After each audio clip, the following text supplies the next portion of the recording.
엄마, 왜 그 돈을 우리한테 숨겼어요? 대체 언제부터 우리를 믿지 않았던 거예요? 그게 아니라 혹시라도 일이 생기면 쓰려고. 그게 아니라니요? 내가 사업 망하고 죽을 만큼 힘들 때도 엄마는 그 돈을 꽁꽁 숨기고 있었잖아요. 엄마, 날 진짜 자식이라고 생각이나 했어요? 오빠, 너무 화내지 마. 엄마도 이유가 있었겠지. 이유! 이유가 있으면 가족을 이렇게 속여도 되는 거야? 엄마는 애초에 우리를 가족으로 생각하지도 않았던 거지. 아니야. 그런 뜻이 아니야. 나는 너희가 이 돈 때문에 더 다툴까 봐. 더 다툴까봐 숨겼다고요? 엄마, 그건 핑계잖아요. 우리한테 말 한마디 없이 혼자 결정한 거잖아요. 안녕하세요. 저는 전라북도의 작은 농촌 마을에서 고추 농사를 짓는 68세 이정혜입니다. 사람들은 고추 농사가 쉽지 않다고 말하곤 합니다. 뜨거운 햇살 아래 하루 종일 허리를 굽히며 고추를 따고 찬바람 부는 겨울엔 비닐하우스 안에서 손끝이 얼어붙을 정도로 바쁘게 움직입니다.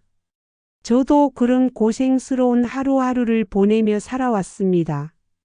하지만 흙 묻은 손끝으로 수확한 고추를 보며 묘한 뿌듯함을 느꼈습니다. 그게 제 삶의 원동력이기도 했고요. 저는 젊은 시절 남편과 함께 작은 밭을 일구며 시작한 농사를 혼자서 이어가고 있습니다. 남편은 일찍 세상을 떠났고 그 후로 자식 셋을 홀로 키웠습니다. 삶이 녹록지 않았지만 자식들만 잘 자라주면 그걸로 족하다고 생각하며 하루하루 버텼습니다. 하지만 지금은 제가 그토록 사랑했던 가족들과 큰 갈등에 휘말려 있습니다. 제가 숨겨놓았던 비밀 통장, 그리고 거기에 담긴 돈이 갈등의 시작이었습니다. 저는 자식들에게 말하지 않고 농사로 번 돈을 차곡차곡 모아 통장을 만들어 놨습니다. 처음엔 혹시 모를 비상사태를 대비하려는 마음으로 시작했지만 시간이 지날수록 돈이 쌓여가는 걸 보며 묘한 안도감도 들고 자부심도 생겼습니다. 그런데 그 비밀이 밝혀지며 우리 가족 간에 큰 갈등이 생겼습니다. 이 이야기를 꺼내는 게 솔직히 많이 두렵습니다.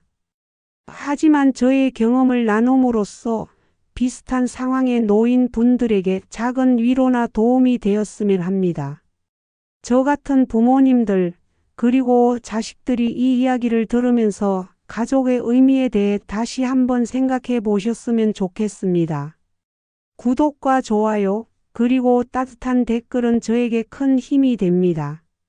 오늘은 제가 평생 모은 비밀 통장과 그것으로 인해 생긴 가족의 갈등과 화해 이야기를 들려드리겠습니다. 제가 태어난 곳은 전라북도의 작은 농촌 마을입니다. 마을 입구에 있는 커다란 팽나무는 계절마다 다른 얼굴을 보여주곤 했어요. 겨울이면 앙상한 가지만 남아 쓸쓸해 보였지만 봄이 되면 새잎이 돋아나고 새들이 지저귀며 생기가 돌았죠.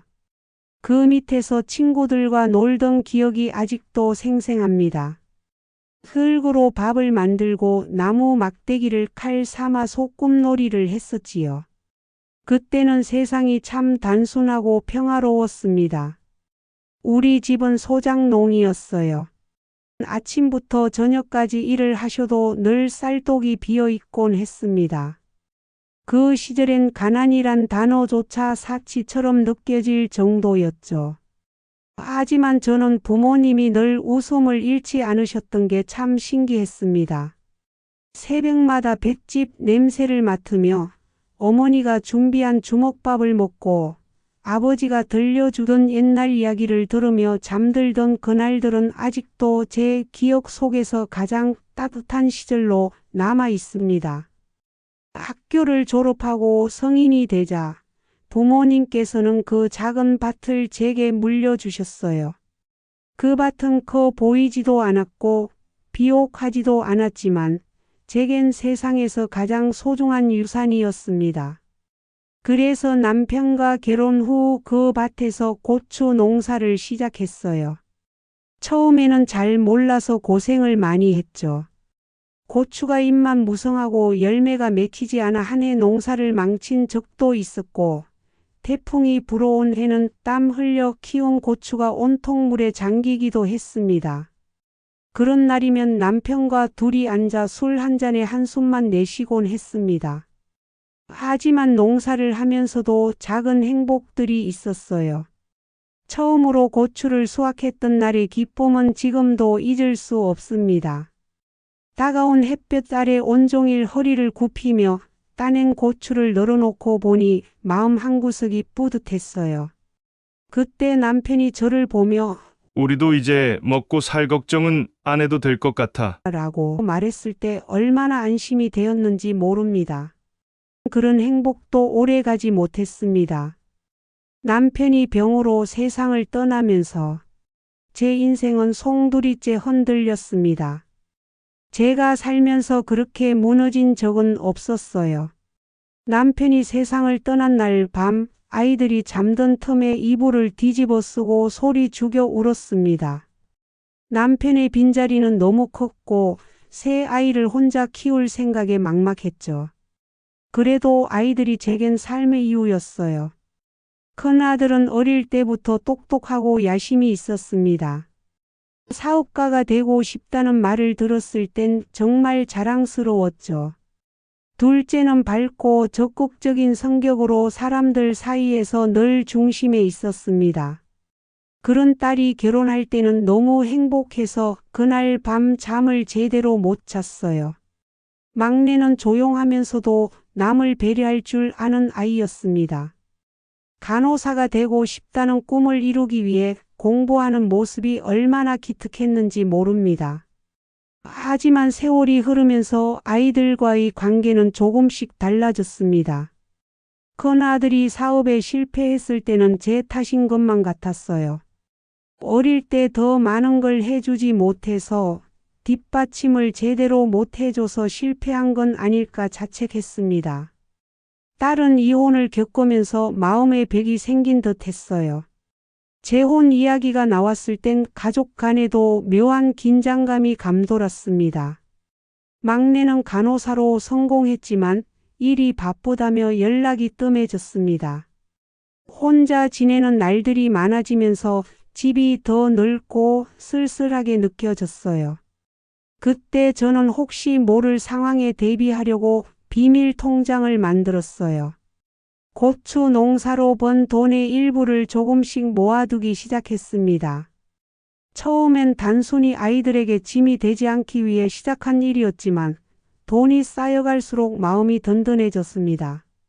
한편으론 내게도 이런 작은 성취가 있다는 게 자랑스러웠어요. 하지만 그 통장이 우리 가족에게 이렇게 큰 갈등을 불러올 줄은 꿈에도 몰랐습니다. 지금 제 생활은 예전과 다르지 않아요. 해 뜨기 전에 밭으로 나가 고추를 따고 해가 지면 집으로 돌아옵니다. 아이들이 보고 싶어도 전화를 걸기엔 주저하게 됩니다. 어쩌면 제가 그들에게 짐이 되는 건 아닐까 두려워서일지도 모르겠어요. 하지만 한편으론 이 이야기를 나누는 게 누군가에게 위로가 되기를 바랍니다. 저는 아직도 그날 아침을 생생히 기억합니다.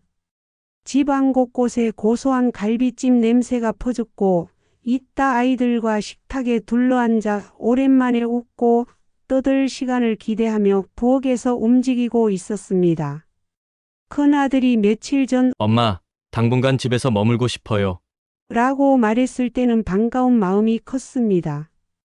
딸도 중요한 이야기가 있다면서 막내까지 오게 한다기에 이참에 우리 가족이 오랜만에 한자리에 모이는 것 같아 마음이 설렜습니다. 사실 요즘 들어 부쩍 집이 쓸쓸하게 느껴졌던 터라 아이들이 오는 것만으로도 기분이 좋아졌습니다. 그런데 이내 평온했던 아침이 돌이킬 수 없을 만큼 흔들리기 시작했습니다. 큰아들이 다급한 목소리로 저를 부르더군요.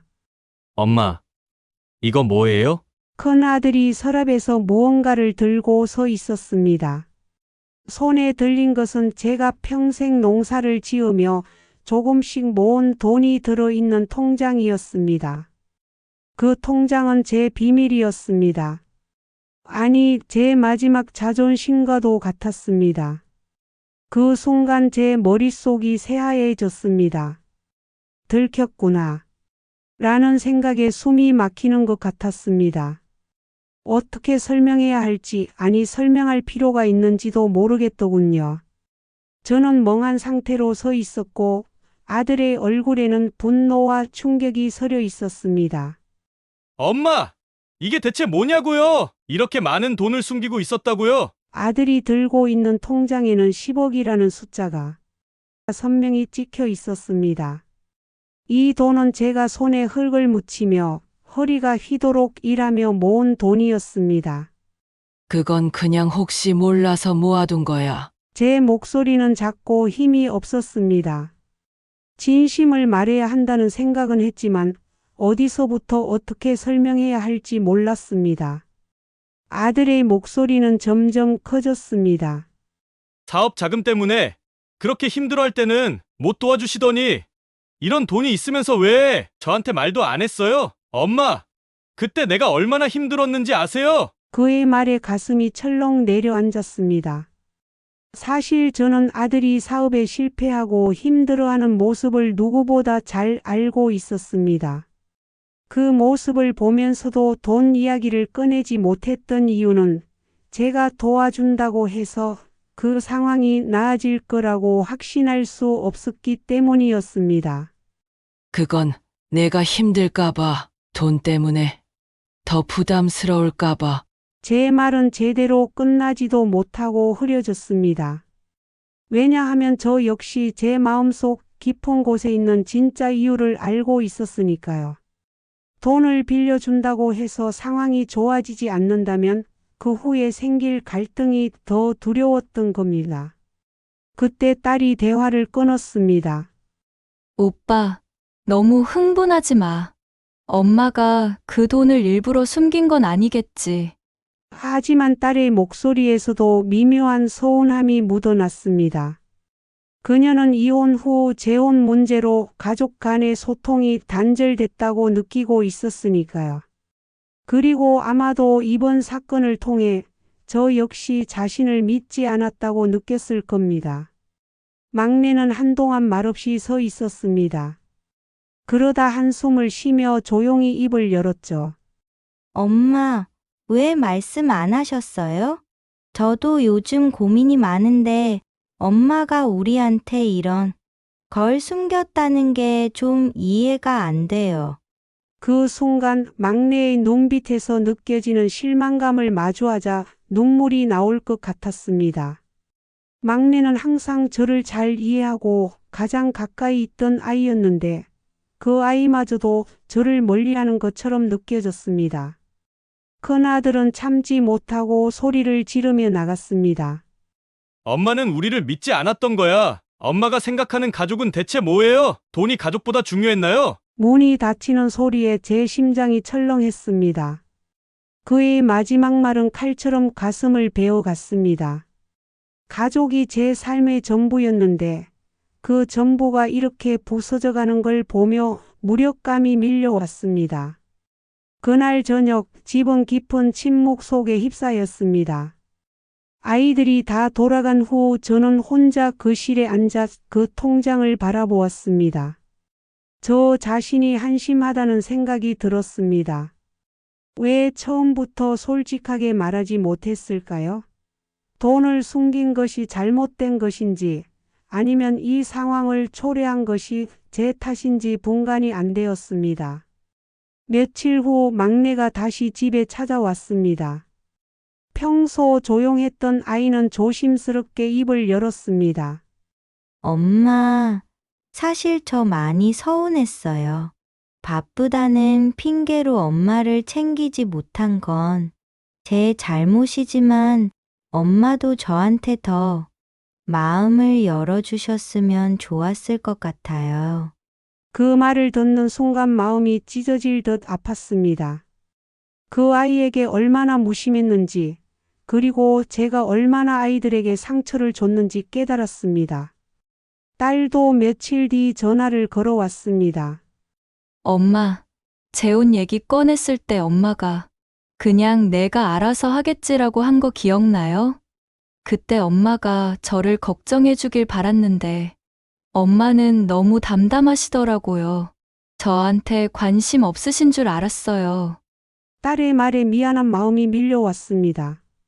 제가 딸에게 얼마나 소홀했는지, 그리고 딸 역시 제가 자신을 믿지 않는다고 느꼈음을 알게 되었습니다. 하지만 가장 큰 문제는 여전히 큰아들이었습니다. 그는 연락을 끊고 저와의 대화조차 거부했습니다.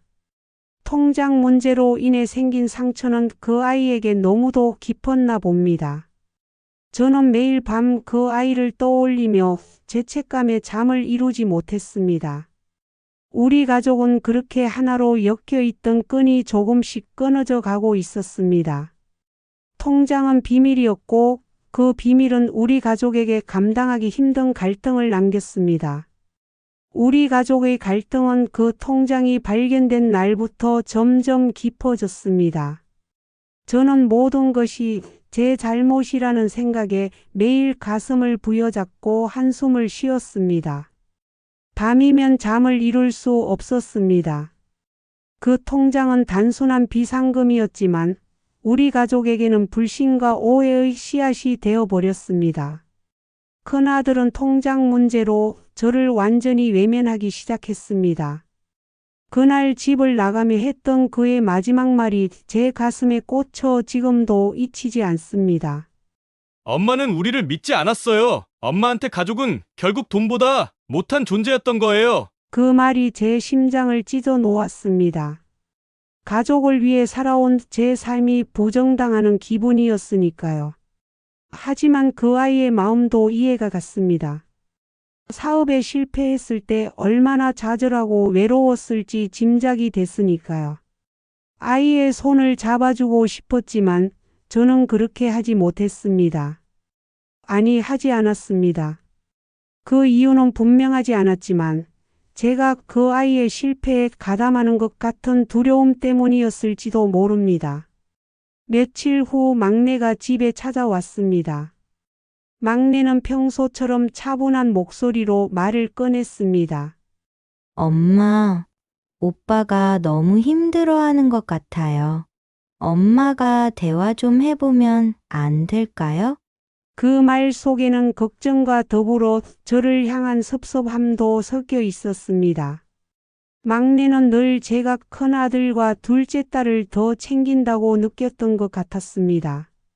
하지만 그건 오해였습니다. 저는 그 아이가 너무 잘하고 있다는 믿음에 더 많은 관심을 주지 못했을 뿐이었습니다. 막내는 눈을 떨구며 말을 이었습니다.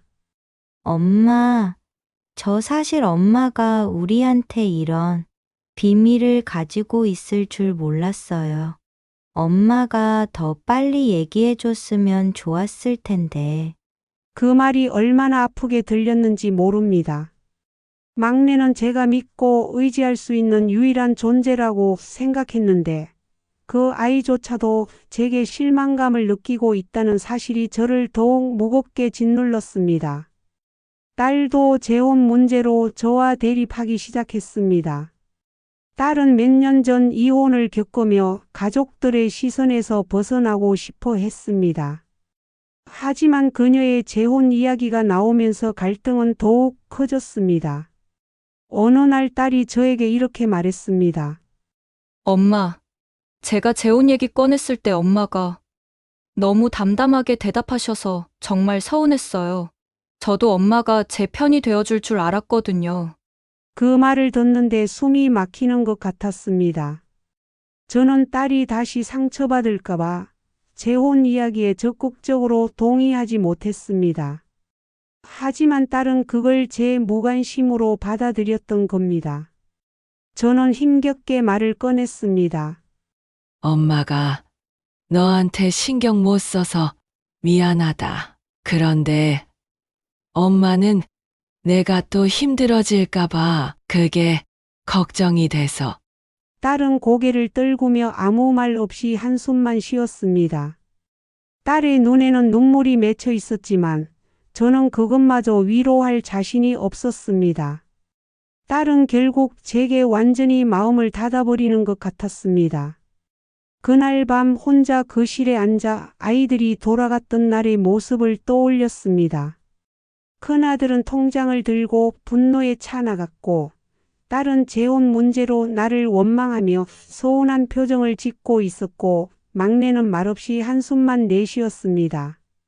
내가 사랑했던, 그리고 평생을 바쳐 지켜온 가족이 이렇게 서로를 원망하고 멀어지게 된 것이 제 탓인 것 같아 견딜 수 없었습니다. 그리고 어느 날 큰아들로부터 소식이 들려왔습니다. 변호사를 통해 재산 분배를 요청하겠다는 내용이었습니다. 그 소식을 듣고 제 손이 떨렸습니다. 어쩌다가 이렇게까지 되었을까? 내가 뭘 잘못했길래 우리 가족이 이렇게 무너진 걸까? 저는 혼자 울음을 터뜨렸습니다. 이런 상황에서 저는 극단적인 결정을 내릴 수밖에 없었습니다. 한 번도 생각해 보지 않았던 일이었지만 우리 가족을 지키기 위해 마지막 방법이라고 생각했습니다. 10억 이 돈, 나를 도와준 간호사 영자에게 모두 물려주겠다. 이 말이 우리 가족을 더 멀어지게 할지 아니면 다시 이어줄지는 알 수 없었습니다. 하지만 저로선 이 방법 외에 달리 선택할 수 있는 길이 보이지 않았습니다. 10억을 간호사 영자에게 물려주겠다고 선언한 후 가족들의 반응은 예상보다 훨씬 더 격렬했습니다. 그동안 묵혀왔던 감정들이 한꺼번에 터져나왔고 마치 서로를 향한 분노의 칼날이 거실 한가운데에서 번뜩이는 것 같았습니다. 큰아들은 처음부터 흥분을 감추지 못했습니다. 엄마! 도대체 왜 그러세요? 돈이 가족보다 중요한 거예요? 저희를 이렇게까지 무시해도 되는 겁니까? 그 말에 제 심장이 철렁 내려앉았습니다. 아이가 느낀 배신감이 얼마나 컸을지 짐작이 갔습니다. 그의 얼굴에는 분노와 서운함이 뒤섞여 있었고 그동안의 상처가 고스란히 드러나 보였습니다. 하지만 저는 아무 말도 할 수 없었습니다. 입을 열었다간 울음이 터질 것 같았기 때문입니다. 아들의 분노에 딸도 참지 못하고 나섰습니다. 오빠, 엄마한테 그렇게 소리 지르면 안 돼. 엄마도 다 이유가 있을 거 아니야. 딸의 목소리는 차분했지만 그 안에는 억눌린 서운함과 불만이 깔려 있었습니다. 그녀는 이미 재혼 문제로 가족과의 거리가 멀어져 있던 터라 이 상황에서 저에게 느끼는 감정도 단순하지 않았습니다. 엄마가 우리를 위해서 돈을 숨긴 거라는 생각은 안 해봤어? 엄마가 이 결정까지 내리느라 얼마나 고민했을지 상상이나 해봤어? 딸의 말은 저를 변호해 주는 것 같았지만 저는 오히려 가슴이 더 아팠습니다. 그녀 역시 상처받은 마음을 숨긴 채 오빠와 저 사이를 중재하려 하고 있었으니까요. 막내는 한동안 침묵을 지키며 입술을 꼭 다물고 있었습니다. 조용히 서 있던 아이는 갑자기 눈물을 글썽이며 말했습니다. 엄마, 정말 이런 선택밖에 없었어요? 가족끼리 이렇게 상처 주면서까지요? 그 말을 듣는 순간 저는 온몸이 굳어버린 것 같았습니다. 막내는 항상 차분하고 속 깊은 아이였기에 저를 탓하는 말을 거의 하지 않았습니다. 그런 아이가 눈물을 흘리며 제게 서운함을 드러내는 걸 보니 마음이 찢어지는 것 같았습니다. 저는 아이들을 바라보며 깊은 한숨을 내쉬었습니다. 너희가 다 맞아. 내가 잘못했어. 처음부터 솔직하게 말했어야 했는데 그러지 못해서 이렇게까지 된 거야. 제 목소리는 떨렸고 눈물이 목끝까지 차올랐습니다. 이 돈은 너희를 위해 모은 거였어. 그런데 그 돈이 이렇게 너희를 갈라놓을 줄은 정말 몰랐다. 제 말에 거실은 한동안 조용해졌습니다. 아이들은 고개를 숙인 채 제 말을 듣고 있었지만 그 침묵 속에서도 각자의 상처와 혼란이 느껴졌습니다. 큰아들이 다시 입을 열었습니다. 엄마, 그런데 왜 하필 간호사 영자예요? 우리도 다 엄마를 사랑하고 있는데 왜 남에게 그 돈을 물려준다고 하신 거예요? 그의 목소리는 조금 낮아졌지만 여전히 떨렸습니다. 저는 그 물음에 대답하기 어려웠습니다. 몇 년 전 제가 병원에 입원했을 때 일입니다. 고추밭에서 일하다가 허리를 다쳐 수술을 받아야 했습니다. 그때는 가족들도 바쁘고 연락이 잘 닿지 않아서 병원에서 홀로 있는 시간이 많았습니다. 입원 초기엔 외로움이 밀려와 견디기 어려웠습니다. 몸은 아프고 병실에선 자꾸 가족들이 생각났습니다. 그 병원에서 저를 돌봐주던 간호사 중에 한 명이 지금의 그 영자였습니다. 처음에는 그저 친절하고 성실한 간호사라고만 생각했어요. 그런데 어느 날 제가 새벽에 혼자 고통을 참다가 그 아이가 병실로 들어왔습니다. 어머님, 많이 힘드시죠? 제가 도와드릴게요. 그 순간 누군가 제 고통을 알아주는 것 같아 눈물이 왈칵 쏟아졌습니다. 그 이후로 그 아이는 다른 간호사들과 달리 저를 특별히 신경 써줬습니다. 매번 병실에 들러 이야기도 들어주고 걷는 연습을 할 때는 손을 잡고 응원도 해줬습니다. 어머님, 제가 나중에 간호학과 교수가 되면 어머님처럼 힘든 환자들에게 더 많은 도움을 줄 수 있을 거예요. 그게 제 꿈이에요. 그 말을 듣고 저는 마음속 깊이 감동을 받았습니다. 세상에는 이렇게 진심으로 남을 위하는 사람도 있다는 것을 그 아이를 통해 알게 된 겁니다. 퇴원 후에도 그 아이와 연락이 이어졌습니다. 힘들 때마다 문자를 보내주고 제가 허리 치료를 받으러 갈 때면 일부러 찾아와 주곤 했습니다. 그렇게 시간이 지나며 그 아이는 저에게 가족처럼 느껴졌습니다. 아이들에게는 미처 말하지 못했던 고민들도 그 아이와는 나눌 수 있었습니다. 그 아이가 간호학과 교수로 임용되던 날, 저는 마치 내 자식이 성공한 것처럼 기뻤습니다. 그동안의 고마움을 조금이라도 갚고 싶다는 생각에 저는 은밀히 준비했던 통장을 물려줄 사람으로 그 아이를 떠올리게 되었습니다.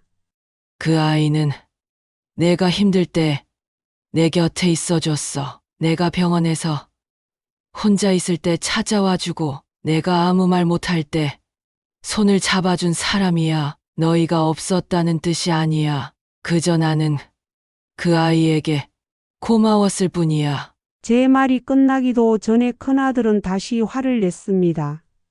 엄마가 그렇게 고마워하시는 건 알겠어요. 그런데 가족이 있잖아요. 왜 우리랑 얘기하지 않고 혼자 결정을 내리셨냐고요? 아들의 말은 맞았습니다. 제 결정은 아이들에게 너무 갑작스럽고 상처가 될 수밖에 없었지요. 저는 그 자리에서 다시 한번 머리를 숙였습니다. 미안하다. 내가 너희에게 상처를 줄 거라는 생각을 못했구나. 하지만 나는 정말로 여희를 생각했어. 이 돈 때문에 우리가 더 싸우는 건 보고 싶지 않았다. 그 말을 들은 막내가 조심스럽게 제 손을 잡았습니다. 엄마, 저희가 이렇게 싸우고 상처받는 건 돈 때문이 아니라 엄마 마음을 제대로 몰라서인 것 같아요. 엄마가 우리한테 더 솔직하게 얘기해 주셨으면 좋았을 것 같아요. 그 말에 저는 눈물을 흘리고 말았습니다. 막내의 손길은 따뜻했지만 그 따뜻함이 오히려 더 큰 죄책감으로 다가왔습니다. 그 순간 딸도 제게 다가와 말했습니다. 엄마, 이제 저도 알겠어요. 엄마가 왜 그렇게 하셨는지. 하지만 우리도 엄마의 가족이에요. 우리한테도 엄마의 마음을 나눠주세요. 그녀의 눈에는 눈물이 고였고 그 눈빛 속에서 저는 오랜 시간 쌓였던 그녀의 외로움을 읽을 수 있었습니다. 큰아들은 한참 동안 말없이 서 있었습니다. 그러다 천천히 자리에서 일어나 저에게 다가왔습니다. 엄마, 제가 너무 화냈어요. 미안합니다. 저는 엄마가 저를 믿지 않는다는 생각이 들어서 화가 났던 거예요. 그런데 지금 보니까 엄마가 우리 모두를 위해서 힘든 결정을 내리셨던 거네요. 그의 목소리는 떨렸고 저는 그의 눈에서 진심을 느낄 수 있었습니다. 저는 큰아들을 끌어안으며 말했습니다. 엄마가 미안하다. 엄마가 너를 믿지 않았던 게 아니야. 엄마도 많이 두려웠어. 너희를 더 힘들게 할까봐. 엄마가 잘못한 거야. 그 말에 큰아들은 한참 동안 저를 붙잡고 있었습니다. 그날 우리는 많은 대화를 나누었습니다. 서로의 마음속 깊이 묻어두었던 서운함과 오해를 털어놓으며 조금씩 진심을 마주하기 시작했습니다. 그 대화 끝에야 저는 알았습니다. 가족이란 돈으로 묶이는 것이 아니라 서로의 마음으로 연결된다는 사실을요. 며칠 후 저는 다시 통장을 꺼냈습니다. 이 돈은 너희를 위해 준비했던 거야. 하지만 이제 이 돈 때문에 우리가 다투는 일은 없었으면 좋겠어. 우리에게 정말 소중한 건 돈이 아니라 서로를 믿고 사랑하는 거야. 아이들은 고개를 끄덕였고 그날 이후로 우리는 조금씩 다시 서로를 이해하고 가까워지기 시작했습니다. 지금 저는 다시 고추밭에 나가 흙을 만지며 하루를 시작합니다. 새벽 공기를 들이마시며 느끼는 차가운 냄새도, 흙을 밟을 때 느껴지는 땅의 무게도 이젠 익숙하고 편안합니다.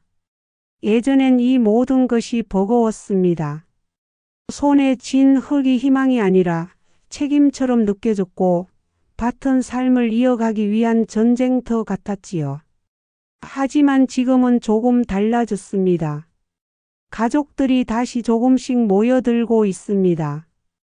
큰아들은 자신의 부족함을 받아들이고 새 출발을 준비하며 저를 자주 찾아옵니다. 그는 전보다 훨씬 밝아졌고 가끔 밭일을 도와주기도 합니다.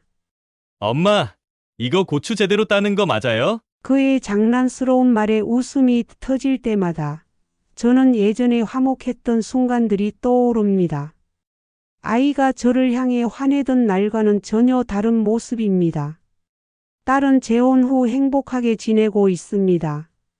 예전에는 재혼 이야기를 꺼내는 것조차 서로 조심스러웠지만 이제는 딸과 자연스럽게 그 이야기를 할 수 있게 되었습니다. 엄마, 지난번에 아이들이 보고 싶다고 했어요. 이번에 같이 내려가요. 딸의 목소리에는 더 이상 서운함이나 거리감이 느껴지지 않았습니다. 그녀도 저와의 갈등을 통해 가족의 소중함을 더 깊이 느꼈다고 말하더군요. 막내는 여전히 바쁘지만 시간을 내서 주말마다 집에 찾아옵니다. 엄마, 병원에서 환자들 보고 있으면 엄마 생각이 많이 나요. 엄마처럼 열심히 사시는 분들 보면 존경스러워요. 막내가 그렇게 말할 때마다 제가 그 아이를 얼마나 자랑스러워하는지 말로 다 표현할 수 없습니다. 우리 가족은 이제 돈보다 중요한 것이 무엇인지 깨달았습니다. 통장은 여전히 제 손에 있습니다.